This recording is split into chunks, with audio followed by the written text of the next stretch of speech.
네, 추미애 더불어민주당 국회의원 모시고 다양한 정치 현안 여쭤보도록 하겠습니다. 의원님 어서 오십시오. 안녕하세요. 반갑습니다. 의장님으로 모셨어야 됐는데. 아쉽죠. 그러니까요. 깜짝 놀랐습니다. 저희가 사실은 그때 좀 모시고 싶었는데 한동안 인터뷰를 안 하셔서 저희가 모실 수가 없었습니다. 화병 나서. 지금은 좀 어떠십니까? 지금도 뭐 안 나는 건 아니에요. 이런 꼬라지들을 보면서. 도저히 참을 수가 없다. 그래서 필리버스터를 했죠. 예, 어제 밤늦게까지 필리버스터를 하셨어요. 어제 그 국힘당 의원이 김용태 의원이 13시간 그냥 그 뻗대고 오래 서 있는 것이 목표였던 것 같아요. 같은 원고를 뭐 서너 번 계속 반복 읽으면서 했던 얘기 또 하고 그러더라고요. 그래서 국민들이 보실 때는 그냥 이 에어컨 빵빵하게 틀어진 공간에서 민생은 피폐한데 뭐 하나 국민과 전혀 상관없는 걸 왜 하나 이런 생각이 많이 드는 순간 아니었을까 싶었어요. 그러나 저는 어제 제가 이제 국정농단을 그 실상을 좀 낱낱이 알려드리고 싶어서 주가 조작 김건희의 주가 조작이 현재 진행형이다. 과거에는 기업 사냥을 했지만 지금은 국가 사냥을 하고 있다. 그래서 도이치모터스 주가 조작의 신종 기법 또 이것이 삼부 토건을 통해서도 국민도 모르는 사이에 엄청난 규모로 나라를 거들내고 있을 수 있다. 이런 말씀을 드리려고 제가 그 필리버스터에 같이 참여를 했었어요. 그러다 보니 밤 10시 정도 시작했는데 자정을 넘겨서 뭐 12시 40분까지 하게 됐어요. 아이고, 잠은 잘 주무셨습니까? 잘 못 잤습니다. 그러니까요. 요새 열통 터지는 일이 너무 많아서 자다가도 벌떡벌떡 일어나지는 일이 너무 많은 것 같습니다. 막 갈증도 나고. 커피 드십시오. 저희가 시원한 커피도 준비했습니다. 지금 전반적으로 보면 지금 처음에는 최혜병 사건이 누가 도대체 임성근 사단장을 봐주려고 했느냐라고 그러니까 일종의 수사외압으로 시작된 사건이 지금은 앞서 말씀 주신 대로 삼부토건 이슈까지 이제 확장이 되고 있고 거기에서 모아지는 이름이 하나 있으니 그게 바로 김건희 여사입니다. 그러니까 그동안 사실 긴가 아닌가 막 이렇게 헷갈리던 상황에서 그야말로 이제 급등하는 이런 양상을 보이고 있는 건데요. 전반적으로 이게 국정농단의 징후다 이렇게 보시는 거죠? 국정농단을 일찌감치 하고 있었고요. 국정을 농단할 목적으로 대통령이 된 거예요. 윤석열 검찰총장이 이런 말 했잖아요. 그것도 이제 국힘당 그 당원이 폭로한 건데 나는 대통령에 관심이 없어. 대통령이 되려고 하는 게 아니야. 그러니까 그 진정 나라를 위해서 국민을 위해서 봉사하는 자리에 관심이 있는 게 아니고 정말 솔직한 얘기다. 뭐 대선 후보 시절에도 패밀리 비즈니스 아니야? 이렇게 얘기했듯이 그들 작전 세력 카르텔의 이익을 극대화하기 위해서 그 자리 권력이 필요했던 것이고 기업을 상대로 해먹었다면 이제는 나라 전체를 해먹으려고 결심을 했구나. 해먹을 결심. 그걸 열심히 지금 하고 있구나. 아무도 제동을 걸지 못하구나. 왜냐하면 수사권, 금융 권력까지 꽉 쥐고 있으니까 검사들을 금융권에 투입해가지고 요소요소에 다 장악을 해버렸잖아요. 근데 수사권도 완전 장악하고 있으니까 누가 접근조차 못하는 것이고 또 국회가 감시 견제하려고 해도 저렇게 필리버스터를 한다든지 그 국힘 꼭두각시들이 또 방패가 돼주고 있기 때문에 철저하게 국정농단을 한참 전개하고 있으나 어느 누구도 그 실상을 모르고 있다라는 것이죠. 근데 이번에 슬슬 그 마각이라 하셨는데 정말 드러나고 있어요. 제가 보기에는 삼부토건이 핵심 같습니다. 맞아요. 저수지예요. 저수지다. 네네. 예, 삼부토건이 저수지다. 네네네. 예, 대표님은 왜 그렇게 보십니까? 그 범죄를 저지르면서 예.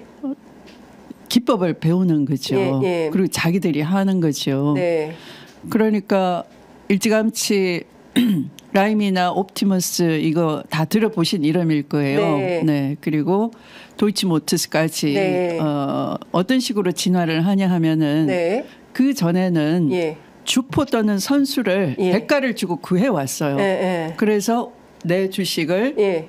이 주가 부양을 해달라. 네, 네. 그리고 적당한 때 예. 고점에서 팔아달라. 예, 예. 그러면 이익을 극대화해달라. 예. 그러면서 이제 떼주는 돈들이 있었단 네, 말이에요. 그런데 도이치모터스를 가지고 네. 해보니 예. 그 주포 선수 이거 다 필요 없어. 예, 예. 내가 직접 할 수도 있어. 예, 예. 왜냐하면 든든한 백이 있잖아. 그것이 바로 검사 윤석열. 예, 예. 그래서 결혼도 그렇게 한 거죠. 이종화가 그런 거죠. 우리가 결혼시킨 거야. 원래는 르네상스 호텔, 라마다 르네상스 호텔 예. 전 회장 예. 조남욱 씨, 예, 예. 그 삼부토건 전 네. 회장이기도 예, 하죠. 예. 그 사람이 중매 섰다라고 알려져 있고, 그렇습니다. 김 여사는 또 한때 예. 어떤 스님이 그랬는데, 스님이 중매했다 그랬는데 네. 그 스님은 무정으로 알려졌어요. 예, 예, 이랬는데 갑자기 이종호가 우리가 결혼시켰어 이렇게 네, 얘기하니까. 네, 예. 그럼 그들은 다 일찌감치 아는 관계인 거예요. 그렇습니다. 예. 그리고 오빠라고 했다라고 하잖아요. 네. 이미 그 당시부터. 예, 예. 어젠가 그제. 네, 그 장경태 의원의 폭로로 알게 된 거죠. 예. 그러면 이들은 미리 아는 사이인데 네. 이 도이치모터스가 나중에 보면은 네. 어제 제가 필리버스터로 소상하게 네. 말씀드렸는데 네. 산업은행으로부터 250억을 네. 신주인수권부 회사채를 담보로 넣고 네. 돈을 빌리는 거예요. 그렇죠. 예. 그런데 그 신주인수권만 분리해서 네. 그러니까 이 권오수 대표가 네. 자기가 돈이 없어서 예. 산업은행 돈을 융통을 했는데 예. 도로 그 신주인수권을 자기가 사는 거예요. 담보물을. 그러니까요. 네, 웃기는 거죠. 네. 그것도 굉장히 헐값에. 네. 근데 그 돈은 또 어디서 왔느냐? 예. 김건희한테 빌렸다는 거예요. 그렇죠. 네. 예. 그러면서 나중에 이것을 또 파는 거죠. 팔으면서 또 수익을 예. 왕창 남기는 남기고. 거예요. 예. 그러면 그 나중에 신주인수권으로 실제 주식을 전환 받잖아요. 네. 전환해서 받아서 예. 그러면 주식을 막 떨어뜨리면 예. 엄청나게 많은 양을 받을 수 있잖아요. 그렇죠. 그리고 또 호재를 뿌려가지고 주가를 올리고 그때 팔아치우면 상상 이상의 금액을 왕창 버는 거예요. 네네. 그러니까 산업은행은 예. 거기 빌려준 돈에다가 네. 이자만 적당하게 받았다라고 네. 정부상 맞춰주기만 하면 누가 뭐라고 합니까?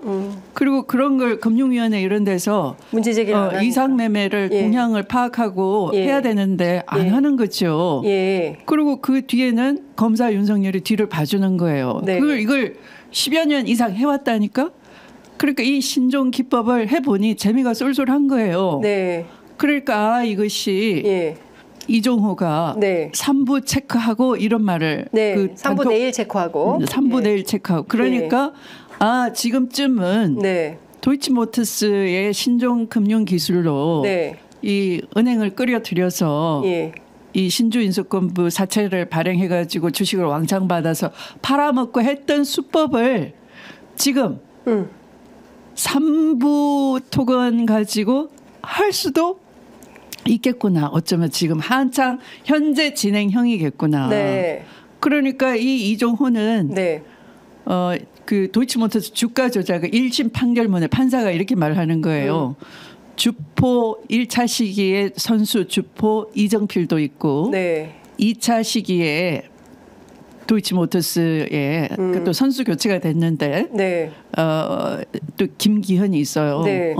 그런데 사실 컨트롤 타워는 블랙펄 인베스트의 이종호다. 예, 예. 네. 그러면 컨트롤 타워니까 이 그런 신종 금융 기법을 가지고 직접 삼부토건을 가지고 네. 해먹을 수도 있다라는 상상을 우려를 하니까 잠이 오겠어요. 잠이 안 온다. 야, 큰일 났다. 네. 예. 근데 진짜 네. 뭐죠? 이종호 씨가 네. 김건희가 애기였는데 영부인이 됐다. 그리고 결혼은 우리가 시킨 거야. 그러니까 이분들은 오랫동안 어떤 팀워크가 있었나? 라는 그렇죠. 의심을 하게 되고 그리고 그게 도이치모터스 주가 조작에서 뭐 그 사이에 라임 옵티머스 그다음에 또 이게 삼부토건까지 이어지고 있다면 앞서 말씀하신 대로 이거는 지금 현재 진행형인 거다. 그러면 지금 사실은 뭐 정확한 수사를 통해서 단서가 확인되거나 발견되지 않아서 일부 언론들은 좀 뭐 특히 뉴스타파 기자들은 아직 단언하기는 어렵다 이런 얘기를 하고 있습니다만 누가 보더라도 의심되는 정황이 너무 많지 않습니까? 예, 갑자기 대통령이 느닷없이 7월에 폴란드에서 우크라이나 전쟁터를 직접 방문을 하고 또 김건희 여사가 5월 달에 젤란스카 여사를 만나고 우리 정부에서 MOU를 재건 지원 사업에 그렇죠. 참여한다고 발표하고 또 MOU를 맺고 이런 쭉 일련의 과정을 보면 이거 뭔가 상당히 냄새가 난다. 맞아요. 이런 판단은 안 할 수가 없는 상황입니다. 근데 한 가지 희한한 것은 그런 대통령의 메시지, 동선 이것이 최근에 이래서 이랬구나 하는 게 하나 풀리는 게 있어요. 어떤 겁니까? 뭐냐 하면은 대통령실 국정기획비서관으로 김동조 씨가 있는데요. 이 사람 하는 일이 대통령의 국정 방향과 일정, 메시지 기획 등을 총괄하는 자리예요. 근데 이 사람은 바로 김동조 비서관은 김건희 여사와 친분이 있다는 거예요. 삼성 자산운용 펀드 매니저 출신이라는 거죠. 생각해 보십시오. 이 자리에 자산운용 펀드 매니저 출신이 간다 하는 것은 처음 있는 일이에요. 그러네요. 국정기획비서관에. 그러니까 그 대통령의 우크라이나 재건 사업에 관한 발언, 또 이 최근에 동해 그 석유 시추한다라고 하면서 액트지오 나온 발언들 있잖아요. 뭐 그게 뭐 이 금세기 최대 광고인 가야나보다 훨씬 더 많다라든지 뭐 이런 발언, 이런 메시지들이 이 사람과 관련이 있지 않은가. 그리고 이것은 아까 얘기한 이 기업 사냥이 아니라 국가 사냥, 돈벌이 수단으로 그들의 카르텔 속에 호재를 뿌리기 위해서, 호재성 정보를 뿌리기 위해서 이 사람 역할이 주어진 게 아닌가 싶은 거예요. 김 여사 라인으로 일부러 이 사람을 발탁해서 그 자리에 들어가게 한 거 아닌가 하는 의심이 충분히 드는 거죠. 이분이요. 재산이 1년 만에 210억이 늘었다고 합니다. 제주꾼이죠. 제주꾼이죠. 그러니까 김건희 여사도 뭐 다른 주식하는 분들은 보통 본인이 직접 뭐 이 주식을 주문하고 뭐 주식에 관심이 있어서 또 돈을 벌고 하는 분들은 다양한 종목에 투자를 하는데 김 여사는 도이치모터스 딱 한 종목에 이 오랜 기간 동안 또 엄청난 수익을 내는 거예요. 그런데 전혀 공범들과 몰랐다? 이게 우연히 이익을 당했다? 이게 말이 되는 겁니까? 그러니까요. 최소한 방조범에 해당되는 거 아니냐라는 문제의식을 국민들이 갖고 있는 것입니다. 공범 수준 아니냐. 그래서 그 도이치모터스 공범들이 다 구속 기소되고 할 때까지도 이 김건희 씨 관련 이 주식을 다룬 사람들은 전혀 조사받지 않았어요. 그런데 그 공범 중에 한 명 손모 씨가 있는데 이 사람이 1심에서 무죄를 받았어요. 그런데 최근 항소심에서 이 예비적 공소장 변경을 허가를 했대요. 재판부에서. 그러니까 공소장 변경을 허가할 때는 대체로 그렇게 인정이 되기 때문에 해주거든요. 방조범으로. 최소한 알고 사정을 주가 조작한다는 사정을 인지하고 있었고 그리고 돈을 굴렸다면은 방조범 아니냐. 근데 김 여사도 아무리 잘 봐줘도 네. 아무리 못 빠져나가도 네. 방 좁으면 되는 거잖아요. 네, 그렇죠. 그러니까 얼른 이걸 회피하려고 그러니까 네. 그게 9월에 이 항소심 네, 네. 선고가 예정돼 9월 있으니까 12일입니다. 예. 임박해가지고 네. 이제 털어버리려고. 그러려고 얼마 전에 네. 지난 20일에 그렇죠. 비공개로 네. 창성동인가요? 네, 예, 네. 경호처 보안시설로 네. 불러서 네. 검찰 휴대폰 다 뺐고 그리고 신분증 뺐고 수사쇼를 한 거다. 벌리고 이런 거다. 그러면 네. 결국은 김건희 여사 무혐의 수순으로 가고 있는 거다. 이렇게 봐야 되는 거군요. 그럴 것 같군요. 예. 네. 자, 그러면 네. 지금 말씀 주신 대로 만약에 네. 현재 진행형이라고 한다면 네. 앞서 이제 김동조 비서관의 네. 경우도 네. 이제 네. 말씀을 좀 해주셨고요. 네. 그럼 이거 뭐 진상조사단이라도 구성을 해야 되는 거 아닙니까? 국정조사 해야죠, 민주당은. 네, 국정조사. 네. 예, 네. 예. 네. 그러니까 네. 국정조사를 이 삼부토건 문제로 해야 됩니까? 아니면 어떻게 조사를? 그러니까 그 수사 외압과 네. 그 임성근 사단장 구명 로비의 네. 그 이종호가 예. 그 키맨으로서 오랫동안 예. 김건희 윤석열 부부의 약점을 다 알고 있잖아요. 네. 이들 부부를 결합시켰다. 예. 라는 것이고 네. 범죄 부부죠. 한 카르텔이고 네, 네.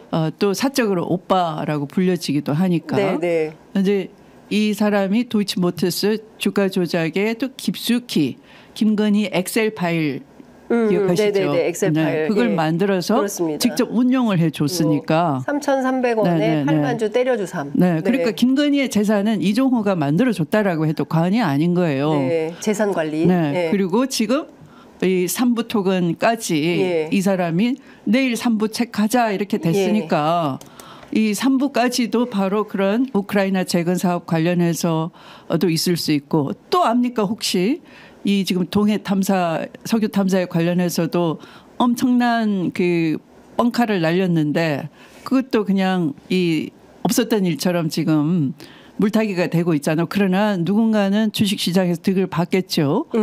또 그럼 여기에 이종호는 또 무관할까? 네. 그 엄청난 호재성 정보를 예.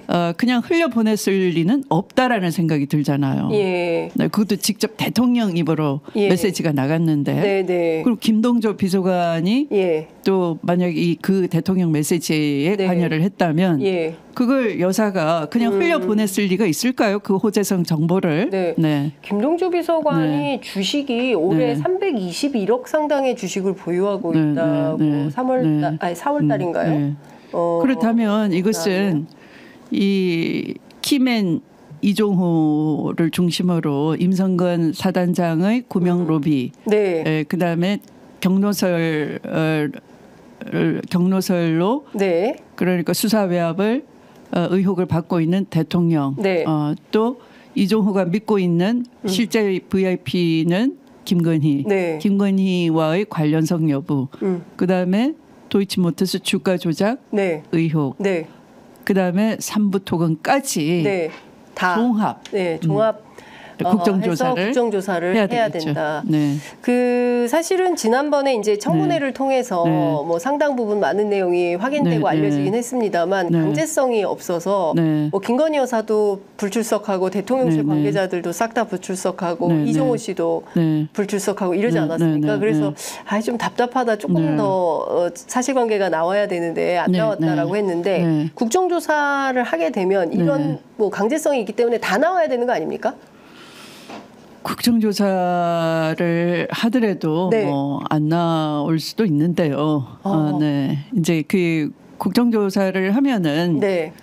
이제 그 좀 더 그 규명, 그러니까 사람들이 이렇게 막 복잡하잖아요. 네, 네. 너무 여러 가지가 얽혀 있으니까. 네, 네. 근데 이걸 반복적으로 자꾸 듣게 되면은 가닥이 잡히는 겁니다. 그럴 수 있죠. 가닥이 잡히면서 이거는 빨리 특검을 정말 해야 되는구나 라고 생각이 되는 거죠. 보통 이렇게 많은 의혹들이 있는데 이것에 대해서 답답함을 느끼면서도 뭔가 결정적인 한 방이 없다라고 국민들은 트리거가 뭐냐. 그렇습니다. 박근혜 국정농단의 태블릿 PC 같은 거 없냐 이러는데 네, 네. 여기 있을 수가 있는 거죠. 예. 네. 그게 삼부토건이 될 수 있다고 보십니까? 예. 네. 그래서 일정을 네. 좀 당겨야 되는 것은 아니냐라는, 네. 그러니까 이런 것 같아요. 그러니까 네. 최근에 네. 뭐 앞서 이현주 의원도 또 최민희 의원도 다들 각자 지금 상황이 좀 마음먹은 대로 잘 풀리지 않으니까 서로 이제 다들 답답한 뭐 이런 상황인 것 같은데, 네. 네. 이제 중요한 포인트는 이제 그 좀 더 적극적으로 좀 더 빠른 시간 안에 그리고 좀 더 구체적으로 국정농단의 실체를 캐내서 다들 3년은 너무 길다고 판단하니 이 정부의 운명을 어떻게든 결정을 지어야 되는 거 아니냐라고 생각들을 하시는 것 같습니다. 맞아요. 예. 그런 측면에서 보면 사실 다 똑같은 말씀들을 하고 계신 거라고 그 국정조사를 하게 되면은 지금 이제 방송에서 잠깐 그 800에 7070 과연 누가 이 전화로 주인이냐 이 얘기를 했을까 궁금하시잖아요. 이게 국정조사를 하면 이거 다 드러나게 되는 거예요. 지금 이제 제가 받은 제보에 의하면은 이것은 대통령이 아닐 가능성이 있다. 대통령이 아닐 가능성이 있다. 뭐냐 하면은 이 전화기가 그 지금 대통령실에서 경호처 소속으로 바뀌었잖아요. 맞습니다. 그런데 그럼 전화기가 있는 장소는 어딜까? 그렇습니다. 그 제보를 가지고 제가 이렇게 추리를 하면은 육군 서울 사무소 아니겠느냐? 육군 서울 사무소요? 네네네. 그러니까 용산이네요. 대통령실과 도보로 한 1, 2분 떨어져 있는 부속 건물 같은 게 있어요. 그러니까 과거에 육군 참모총장 공간으로 써졌는데요. 그러니까 여사가 대통령실에 왔을 때 머물 곳이 없다라고 얘기를 했잖아요. 그러면 이곳에 있지 않을까? 여기서 전화를 쓰지 않았을까? 왜냐하면 이 11시에 그 대통령이 외교안보 수석 회의를 주재를 했어요. 그러면 이 안보실장은 외교안보 수석 회의에 참석을 했을 거 아닙니까? 그렇습니다. 참석자들끼리 전화를 일반 전화를 할 리는 없잖아요. 혹시 뭐 핸드폰으로 뭐 이렇게 메시지 정도를 날릴 수는 있겠죠. 바로 옆 사람한테도 이따가 밥 먹을까? 뭐 이럴 수 있죠. 그럴 수 있죠. 막 회의하면서. 그런데 일반 전화기를 들고 바로 옆 사람한테 전화한다는 건 있을 수 없는데 이때 이제 그 11시 9분에 그 조태용 국가안보실장한테 이 7070 번호로 전화가 가는 겁니다. 그리고 11시 43분에 주진우 대통령실 법률비서관한테 이 전화기로 또 전화가 가요. 그렇습니다. 그때는 계속 회의 중이었거든. 회의 중에 이 사람들 다 전화를 받는 거예요. 그러면 이것은 회의 참석자 아닌 사람이면서 이 전화기에 근접할 수 있는, 접근할 수 있는 사람. 그럼 딱 한 사람만 남아요. 김건희 여사 같은데요. 그러니까 그러면 이제 이 전화기로 아침 일찍 그러니까 10시쯤에 그러니까 11시 회의인데 10시쯤에 내통이나 그 국토부 장관한테 원희룡 장관한테 전화가 가는 겁니다. 이때는 비서관을 경유하는 겁니다. 그러니까 보통 그러니까 대통령이 전화할 때 장관한테 전화할 때는 직접 안 하죠. 휴대폰으로 했어요. 근데 7070으로 한 전화기에 이 원희룡 장관한테 갈 때는 비서관 통해서 전화가 갔고 그러면 이때는 대통령 서면 브리핑이 나갔어. 이 직후에. 그때 그 순살 아파트가 한창 시끄러울 때 뭐 그거 좀 전면 전수조사하고 안전조치 해라 이런 대통령 서면 메시지가 나갔는데 이것도 그러면 대통령이 전화를 한 게 아니라 김건희 여사일까? 가 아닐까 라는 의심.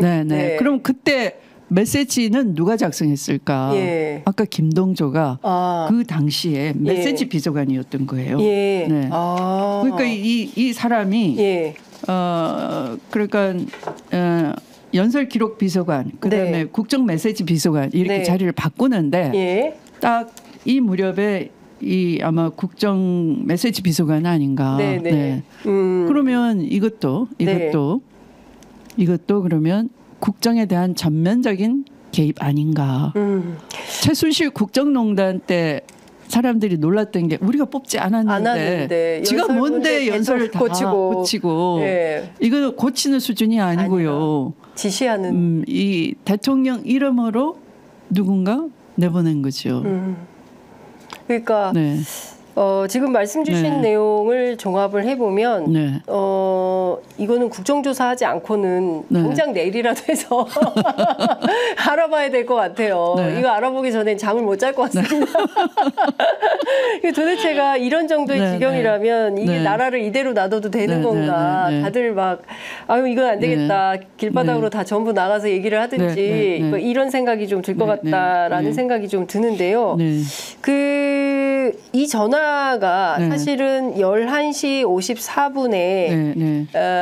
이종섭 국방부 장관에게 간 다음부터 막 바빠지지 않습니까? 맞아요. 예, 그러면서 막 호떡집에 불난 것처럼 대통령실 전체가 막 난리가 나고 막 수사 기록을 이첩해올 수밖에 없는 상황으로 이렇게 가는 거예요. 그러니까 그 박정훈 대령 얘기하면 그 전까지는 수사 잘했다 칭찬을 막 했는데 네. 갑자기 7월 31일 7월 31일 요 전화 직후에 그 대통령 전화 직후에 장관이 갑자기 그 국방부 언론 브리핑 또 네. 국방위원회 국회 대면 보고 다 뭐 이런 거 다 취소하고 바꿔 이런 거죠. 그렇죠. 그러니까 그때까지는 칭찬했는데 뭐냐 하면 임성근 사단장 포함해서 책임 소재를 가려야 된다. 책임 물어야 한다는 그 수사에 대해서 칭찬을 했다는 거 아니에요. 네. 근데 그걸 못하게 막은 거잖아요. 그렇죠. 그러니까 이해할 수가 없는 건데 그 박정훈 대령 재판 계속 참석하고 계시지 않습니까?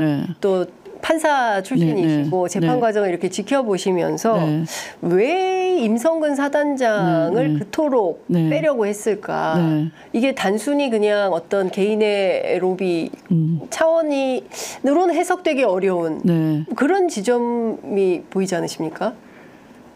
그러니까 처음에 저는 이렇게 이해했어요. 아, 대통령이 그 사이에 법이 바뀐 줄 모르고 이해람 중단 이후에 군사법원법 이게 그 사망 사건의 경우에는 이 외부에서 수사해야 되고 직접 수사하지 마 이렇게 된 것을 모르고서 그랬구나. 그냥 솔직하게 그냥 잘못 알았네. 수사는 수사답게 하는 게 맞다. 이렇게 하면 될 건데 왜 저렇게 계속 일을 키우지? 라고 생각을 했는데 이종호가 딱 등장하고 멋쟁 해병 단톡방에 이들이 이 특수관계에 있구나 라고 알면서부터 여기에는 이게 대통령의 단순한 그런 착각의 문제가 아니라 이들은 특수관계에 있었고 여기에 이종호가 키맨이고 이종호의 말은 안 들어줄 수가 없을 정도로 꽉 사로잡혀 있구나. 그래서 도이치모터스의 이종호였구나. 네네. 그래서 그 멋쟁 해병 단톡방의 멤버 중에 한 사람인 경호처 간부 출신의 송호종 씨가 그 녹음 파일에 따르면 이런 말을 하죠.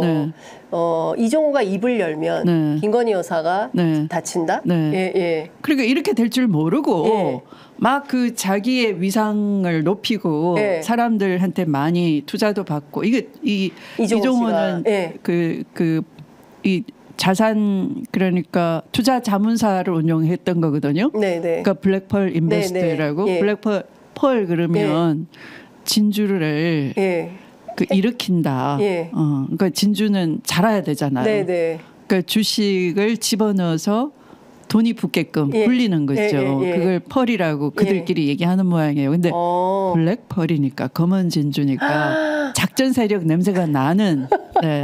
그러네요. 화이트 펄이 아니라 블랙 펄이네요. 그러니까 우리 영화의 그 조폭들 영화 조폭 세계 쓰는 단어, 가드파더, 뭐 대부 뭐 이런 것처럼 블랙펄 그러면 그들끼리 딱 주는 냄새가 있을 거라고. 그러니까 이 이종호는 어떤 대부에 해당되는 거예요. 이렇게 주가 세력, 주가 작전 세력에. 그러니까 김건희한테도 엄청 큰 존재일 거라고 보는 겁니다. 김건희 여사가 김건희 여사가 오빠 오라버니라고 불렀다는 것이고 그냥 단순히 라마다 시절의 그 오빠의 한 사람이 아니라 저는 엄청 큰 존재가 아닐까. 자기의 재산을 다 관리해주고 엄청 키워주고 관리해주고 파일까지 만들어서 이렇게 넣어라 이렇게 빼라 이렇게 사라 뭐 이렇게 해주고 그렇게 했더니 딱딱 정확하게 돈이 엄청 키워지고 그랬던 걸로 봐서 이 엄청 큰 존재일 것 같다. 그러면 이 이종호의 존재를 깔 수가 없겠죠. 그래서 지금 이종호는 굉장히 중요한 사람인 거예요. 이 사람 신변 보호 들어가야 돼요. 이종호 씨가 재밌는 포인트가요. 김규현 변호사가 멋쟁 해병 단톡방의 멤버로서 뭐 이런저런 얘기 듣다가 이거는 좀 아니다 싶어서 이제 제보자로 공식적으로 등록을 하고 공수처에 들어가서 그 녹음 파일 뭐 이런 걸 싹 다 갖고 들어가서 10시간 동안 조사를 받았는데 받고 나니까 공수처 검사가 이종호의 변호인이었던 겁니다. 왜 이렇게 공교롭게도 이종호의 변호인이 둘씩이나 공수처에 미리 가서 있었을까? 이종호는 사실은 다 알고 있었던 거예요. 그러니까 이 2023년 3월에 김규현 변호사를 알게 되는데 이종호가 저는 김규현을 찍어서 영입했다라고 보는 겁니다. 왜냐하면 이 김규현 변호사는 이 주식 관련해서는 아무것도 몰라요. 검사를 했지만 그런데 우연하게도 검사 시절에 주식 금융 관련 베테랑 검사, 전문 검사 한문혁 검사 밑에서 일을 했어요. 이 한문혁 검사가 21년 7월에 이 수사가 지지부진하던 도이치모터스 주가 조작 수사. 제가 수사 지휘를 20년 10월에 내렸는데 한 6개월 동안 계속 수사가 지지부진했어요. 근데 제가 물러난 뒤에 한문혁이 거기에 투입돼 들어가서 수사가 갑자기 가속도가 붙어요. 도이치 사건에. 그러니까 이 제대로 된 베테랑 검사가 붙은 거죠. 수사 검사가. 그래서 이 사람이 열심히 수사해가지고 이종호를 구속 기소하는 거예요. 그러니까 이 관계를 이종호는 알고 있었지만 김기현은 몰랐어 전혀. 그런데 그냥 단순히 해병대라는 이유로 나를 불러서 내가 지금 변호사 개업했으니 이 사람 알아두면 나쁘지 않겠구나 해서 이제 친해진 건데 여러 얘기도 나누고 했는데 엄청난 선배니까요. 보니까 박정훈 대령의 억울한 사정을 알고 박정훈 대령 내가 도와줘야지라고 마음 먹고 있는데 보니까 단톡방을 통해서 이 사람이 바로 문제의 인물이었던 거죠. 그 김건희 영향력으로 뭐 임성간 구명로비도 자기가 하고 있다 그러고 뭐 경찰관 뭐 경무관으로 이 계급 올려줄 수 있다 그러고 하는 거 보니 이 사람이 보통 사람이 아니구나. 그러면서 김규현 변호사한테는 변호사가 사건을 가지고 돈을 벌어? 그렇게는 못 벌지. 내가 너 돈방석에 앉혀줄게. 이게 그 주식 하게 되면 돈을 벌 수가 있는데 우리가 하는 기법이 있어. 신주인수를 발행해가지고 왕창 은행 돈을 갖고 오면 은행이 알아서 뒷감당을 하고 우리는 돈을 왕창 벌 수 있어. 그렇게 버는 거야. 이랬다는 거예요. 그래서 이 김 변호사가 막 갈등이 생겼대. 속으로. 나도 그냥 평범하게 있으면은 편하게 돈 잘 벌는 변호사 될 수 있는데 내가 이래야 되나 이런 갈등이 꽤 있었다는 거예요. 그래요. 정말 국회의원 될 욕심이 있었더라면 미리 터뜨렸겠지. 그것을 그렇죠. 한참 뒤늦게 이제 와서 자기가 나 이런 거 알고 있는데 이런 이 단체 톡방에서 이런 대화 나눴는데 사실 이렇게 됐어요라고 뒤늦게 자기가 이 제보하게 된 것에 대해서는 굉장히 양심에 가책을 느끼는 거예요. 오히려 저쪽은 막 권성동이 나서서 제보 조작이다 그러고 하지만 그게 아니고 이 앞날을 예견했던 건 아니단 말이에요. 그러니까 이 전후의 맥락을 짚어보면은 윤석열 부부를 결합시켜가지고 한쪽은 이 사람 네트워킹을 잘하고 예. 이 김 여사는 예. 그 뭐 권오수나 뭐 이런 사람을 만나서 이렇게 예. 선뻑선뻑 뭐 그 남들은 접근하기 어려운 그런 신주 인수도 막 받고 막 하잖아요. 그리고 그 사법 리스크를 해결해줄 든든한 검사가 있고 이것도 필요하듯이 이제 자기도 구속 기소 당하고 이제 집행유예로 나왔는데 보니까 자기를 구속시킨 사람 밑에서 일을 배웠던 검사가 해필이면 해병대 출신 김규현인 거예요. 거네. 야, 무슨 드라마 같아요. 네. 드라마도 이보다 더 반전이 있을 수는 없어요. 야, 세상에. 그러면 이 정도면 이종호 씨 불러다가 어떻게 해야 됩니까? 지금부터는 어떻게 해야 됩니까? 이종호 핸드폰도 뭐 하루에 2번 바꾸고 뭐 했다는 걸로 봐서는 접근이 쉽진 않죠.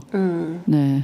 공수처 조사를 받았다고는 하는데 공수처에서 조사를 제대로 했을까요? 전혀 못했죠. 아까 말씀하셨잖아요, 그렇죠? 그러니까 변호인 그러니까 이 주가 조작 공범으로 재판 받을 때 변호를 열심히 했던 그 법무법인의 오너 변호사가 공수처의 차장 대행이고 사건 배당을 하는 또 그 수사 검사가 또 그 법무법인의 일원이었고 그러니까 이게 공수처까지 수사기관까지도 다 장악이 돼 있는 거예요.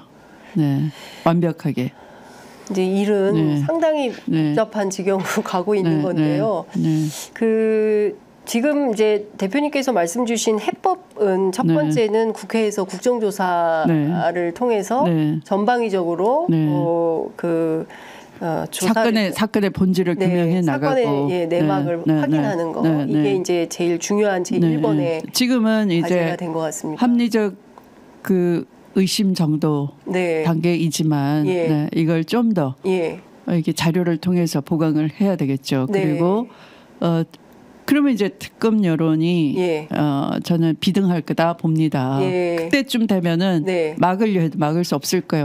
마치 박근혜가 자신에 대한 특검을 수용하지 않을 수 없듯이. 이것 좀 여쭤보겠습니다. 오늘 한동훈 그러니까 어제부터 얘기를 하는 것 같은데 본인이 제3자 특검으로 당대표 된 거다. 따라서 대법원장 추천으로 하는 특검 할 거다 이런 주장을 했는데요. 앞서 이제 이현주 의원은 제3자 특검 아니다. 그거 대법원장 특검으로 이름부터 바꿔야 된다. 그리고 제3자는 민주당 국민의힘이 아닌 조국혁신당부터 개혁신당까지 다른 야당들이 추천하는 것을 제3자 특검이라고 규정을 해야 된다. 명칭 자체가 틀렸다. 이제 이런 주장을 하고 있고요.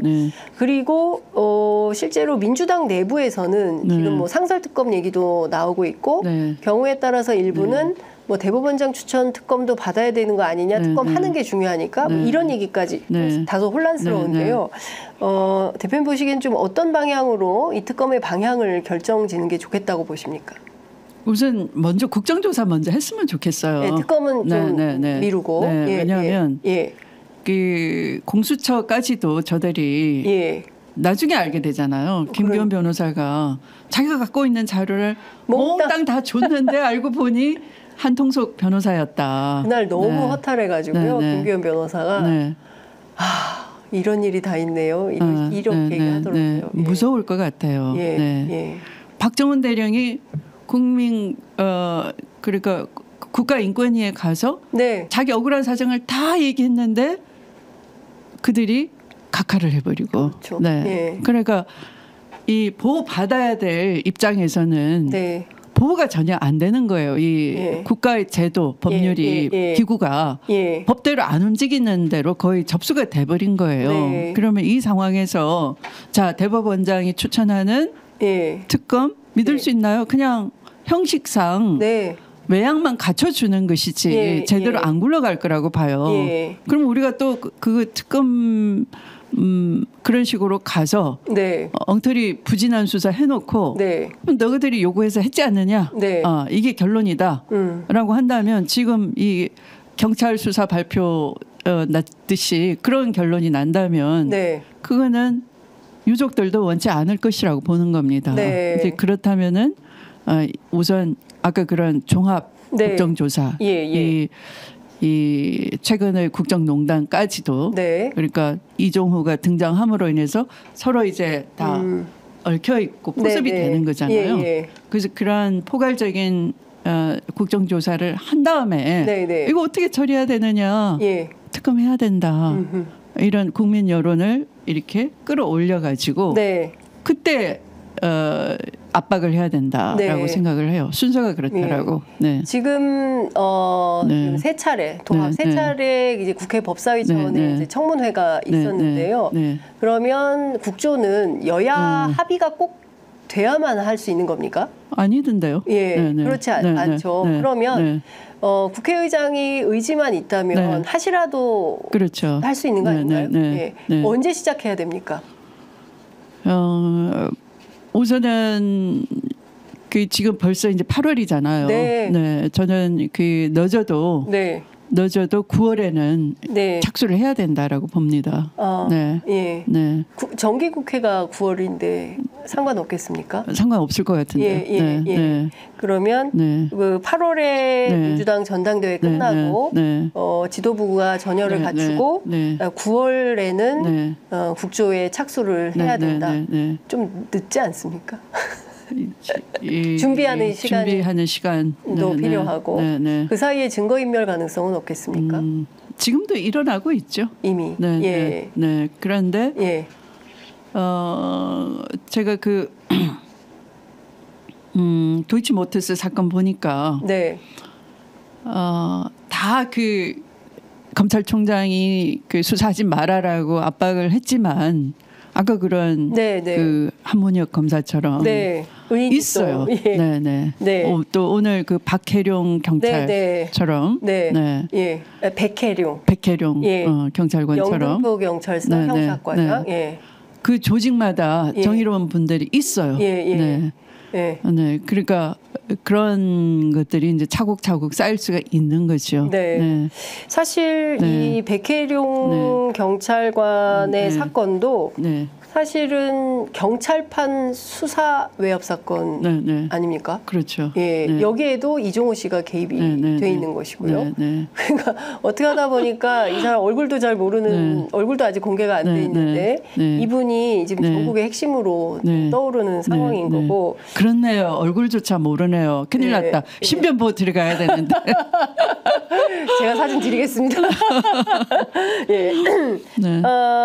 뭐 그 국회에서는 대부분 뭐 저 선글라스 낀 사진이 청문회장에서 공개가 되긴 했습니다. 지금 3개의 특검이 있습니다. 하나는 사실상 윤석열 특검, 그죠? 이거 수사외압, 국회의병 특검법이죠. 하나는 김건희 특검법, 하나는 한동훈 특검법, 이 3가지 특검이 있는데요. 이 3 특검을 동시다발로 해야 하느냐, 아니면 순차적으로 해야 하느냐, 아니면 뭐 합쳐서 해야 되느냐, 뭐 여러 가지 의견들이 있는 것 같습니다. 대표님 어떻게 보십니까? 이 하나하나가 그 무관하지 않고요. 그 서로 이제 얽혀 있고. 그래서 저는 일단 그 할 수 있다면 다 하는 게 좋지만 안 된다면은 약한 고리부터 좀 두드려 봐라. 그 제일 약한 고리가 한동훈 특검법 아닌가 싶긴 해요. 왜 가장 약한 고리를 한동훈 특검법이라고 보십니까? 우선은 그 일단 한동훈 대표가 이 압도적인 지지를 받고 당선이 됐지만 그게 좀 묘한 구석이 좀 있어요. 어떤 대목에서? 그러니까 이 보수 정권 내부에서는 윤석열을 통해서 정권 교체를 했지만 그런데 계속 두고 보고 싶지는 않은 거예요. 자기들이 볼 때도 큰일 났거든. 그래서 이제 이 지지율이 뭐 20% 또는 30% 초반 이렇잖아요. 그러니까 그들도 나라가 절단나는 것은 정말 큰일이다라고 부정은 못하겠고. 그런데 한동훈 같으면 그걸 해결해 줄 수 있겠다라는 게 있어요. 그런데 또 한동훈은 이 양다리를 타고 있는 거죠. 이 외줄 타기처럼. 한편 각을 세워볼까 하지만 배짱은 없고. 네. 네. 근데 또 그런 기대감 모르진 않고 눈치가 바삭하니까. 네. 그래서 이렇게 어중뛰단 말이에요. 네.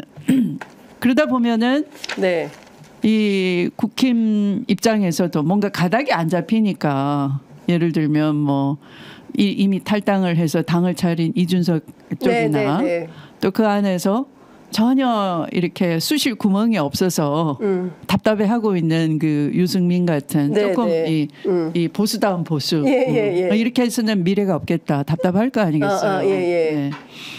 그렇게 본다면 보수도 빨리 그러니까 이 윤석열 김건희 부부 하나로 인해서 이게 전부 쑥대밭이 됐는데 이걸 또 다시 한동훈 같은 사람한테 잡아먹혀서 그 답답함을 더 연장시키는 것보다는 빨리 이제 자기 인식을 하는 게 낫죠.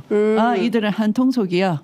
빨리 끊어내야 돼. 그래야 건강한 보수가 자리 잡을 수 있고 우리한테 기회가 와. 이래야 될 거 아니겠어요. 근데 이제 그걸 어느 정도 알고 있는 사람은 홍준표예요. 홍준표 시장이에요. 그런데 또 윤석열은 무섭거든. 처음에는 간단하게 봤다가 아니거든요. 네. 그래서 이거하고는 대립하기보다는 머리도 깊숙이 폴드 인사도 해드리고 적당히 내 관리를 하는 게 좋겠구나. 이렇게 이제 시간을 좀 보내고 있을 것 같고요. 그러면 이분들은 조금 이 말이 안 되는 이 검찰 마피아하고는 거리가 있는 거잖아요. 예, 홍준표 시장이나 유승민 후보 전 의원이나. 그러니까 이제 이 분들이 이 보수층의 여론을 좀 형성을 해가지고 빨리 솎아내는 게 좋은데 그 제일 약한 고리가 일단은 한동훈인 거예요. 하여간 참 이 복잡한 보수 정치의 지형도 연구가 좀 필요해 보이네요. 제 말을 들으면 보약일 텐데. 그러니까 그 얘기를 안 들으시고 지금 딴데 진작에 쑥대밭 된다 그랬는데 다 내주고 이렇게 꼽다시 당하고 있고. 그렇군요. 그 얼마 전에 그 김건희 여사와 최재형 목사가 나눈 그것도 뭐 새벽 3시 뭐 이때 나눈 그 카톡방 대화 내용이 좀 공개가 돼서 논란입니다. 그런데 주요 언론들이 다 보도를 안 하고 있어요. 그럼에도 불구하고 좀 그 여러 언론들이 좀 쓰고 있긴 한데요. 김건희 여사가 뭐 쭉 뭐 제가 다 소개해드리지 않더라도 뭐 본인들이 진보의 오야붕이었다라거나 문재인 대통령과 윤석열 당시 검찰총장 두 사람은 운명 공동체였고 그리고 윤 후보가 자기를 임명해준 임명권자를 목숨 걸고 지킨 죄값을 지금 치르고 있다라거나 그 뭐 조국 대표는 문재인 대통령에게 너무 심한 부담이라든가 뭐 이런 등등의 이제 얘기들이 쭉 나왔습니다. 문재인 대통령은 법무부 장관을 안 시키고 싶어 했으나 뭐 본인이 원해서 하게 됐다 뭐 이제 뭐 등등의 얘기들이 쭉 나왔는데 전반적으로 좀 보시고 어떤 생각이 좀 드셨습니까? 저게 이제 심리적으로는 병적인 건데요. 인지 부조화 내지는 자기 인식을 정확하게 못하는 거예요. 그러니까 문재인 대통령은 우리들이 대통령 만들었어. 그런 얘기를 뒤집어서 저렇게 하는 거예요. 우리가 만들었다? 누가? 검찰이. 윤석열이. 그러니까 실제 우리가 먹어야 되는데 우리는 바로 정치를 못하니 문재인이 먹은 거다 당시에. 그 권력은 내 거야. 그리고 다음 권력은 당연히 나한테 와야 돼. 근데 거기에 권리적거리는 거는 치워야 돼. 거기에 인기 있을 만한 건 쳐내는 거예요. 유시민 쳐내고 조국 쳐내고 그걸 뒤집어서 모함을 하는 거죠. 그러니까 모함이든지 아니면 실제 그렇게 자기 인식을 그렇게 하든지 자기 논리로 만들어가지고 자기 욕심을 상대방의 문제로 만들어버리는 거예요. 그러니까 인지 부조화 내지는 자기 인식을 못하는 상황인 거죠. 와, 사실상 이게 너무 충격적인 내용들이 네. 많아가지고요. 네. 근데 네. 제가 한 가지 재밌는 포인트는 네. 국민의힘 당시 이제 미래통합당을 마귀라고 네. 얘기를 하더라고요. 네. 그리고 그 윤석열 대통령도 너무 싫어하잖아요. 네. 뭐 쥐약 먹은 놈들 뭐 이런 표현을 쓴단 말이에요. 그러니까 둘 다 그러니까 국민의힘이 너무 싫다 이제 이런 주장들을 하는데 그 당에 가서 있는 이유는 왜 지금까지 탈당도 안 하고 이런 거는 어떻게 봐야 됩니까? 그러니까 관계 자체를 네. 거래로 보는 거예요. 나는 네. 국민의힘에 정권 교체할 기회를 준 사람이야. 그럼 그걸 나한테 보상을 절대... 해야지. 그런 거래적 관계인 거죠. 그러니까 거기에 무슨 뜻이 같다거나 당신들과 생각이 같다거나 하는 건 동지적 관계거나 이런 건 중요하죠. 야, 근데 네. 그 검찰이 다 이런 생각을 갖고 있습니까? 아니죠. 네? 네. 아니죠. 네. 그러니까 이게 법도 그냥 제가 법기술이라고 했듯이 네, 그러니까 이익을 위해서 그냥 기술적으로 부려먹으면 되는 것이고 정치도 기술인 것이고 그냥 댓글 공작, 댓글 부대 네. 이것도 정치하려면 필수적인 기술인 것이고 그러니까 죄의식이 없는 거예요. 네. 세상에 어떻게 이런 사람들이 지금 대한민국 정부와 주요 정치 세력을 맡고 있다는 겁니까? 이게 말이 됩니까? 그래서 이 국정농단 적폐 수사를 제대로 안 했어요. 네.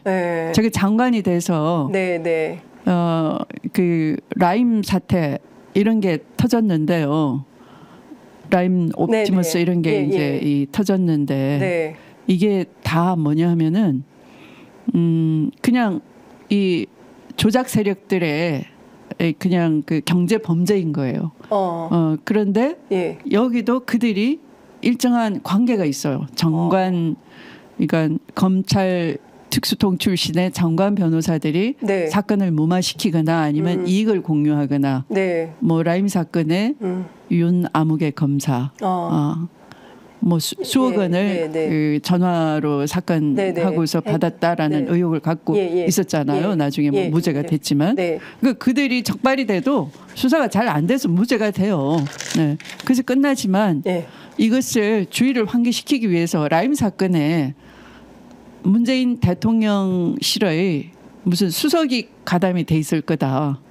그러니까 그렇게 프레임을 만들어 놓고 그거 관련한 수사를 막 하는 거예요.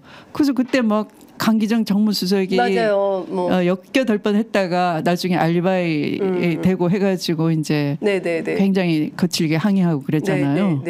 그리고 뭐 옵티머스에도 뭐 또 청와대 전 그 비서실장이 뭐 연관이 돼 있다고 소문을 흉흉하게 만든다든지. 근데 실제로 여기에 옵티머스 사건에 무혐의를 해준 건 윤석열 사단의 검사였거든. 정관 변호사가 됐죠 나중에. 그러니까 검사 시절에 이걸 무혐의 처분을 해주고 나중에 또 정관으로 또 그리고 그 옵티머스는 보면은 사실은 이 경제 관료들이 이 옵티머스 원래 자산운용사가 있는데 그 멀쩡한 자산운용사를 직접 M&A로 해먹은 거예요. 그리고 해먹고 자기들이 직접 그걸로 이 그 투자자 모집해가지고 또 한탕 잘 해먹어요. 그래서 1조 7천억 가량의 피해 규모를 키워낸 거죠. 진작에 수사하고 끝냈으면 되는 건데.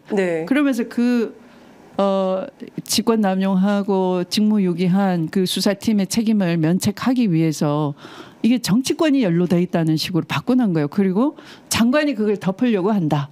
이렇게 나를 또 끌고 들어가요.